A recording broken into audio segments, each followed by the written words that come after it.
તો શ્રાવણ માસની શરૂઆત સાથે જ થરાદનું અતિ પ્રાચીન જાગેશ્વર મહાદેવ મંદિર શિવ ભક્તિથી ગુંજી ઉઠ્યું છે। સતયુગની પૌરાણિક માન્યતા અને સ્વયંભૂ શિવલિંગ ધરાવતા આ ધામમાં ભક્તોની ભારે ભીડ જામી રહી છે। પવિત્ર શ્રાવણ માસમાં ભક્તો જળાભિષેક, દૂધ અને બિલ્વપત્ર અર્પણ કરી મહાદેવની આરાધના કરી રહ્યા છે। હર હર મહાદેવ અને ઓમ નમઃ શિવાયના નાદ સાથે જાગેશ્વર મંદિર શ્રદ્ધા અને આસ્થા અને આધ્યાત્મિક ચેતનાનું પવિત્ર કેન્દ્ર બન્યું છે।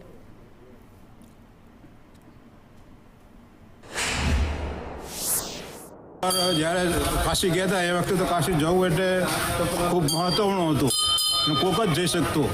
ત્યાંથી 2 રિંગ લાવ્યા હતા। એક રિંગ દબાગઢમાં એમને મૂક્યું હતું અને બીજું રિંગ અહીં જાગેશ્વર મહાદેવમાં એમને સ્થાપના કરાવી હતી એમની રિંગની જગ્યાએ।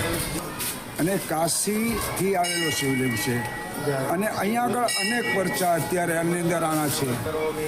અને એટલું નહીં, અહીંયા આગળ ભાવિકો શ્રાવણ માસ દરમિયાન દરરોજ દર્શન, અભિષેક, પૂજા, હોમ, હવન આ બધું કરે છે।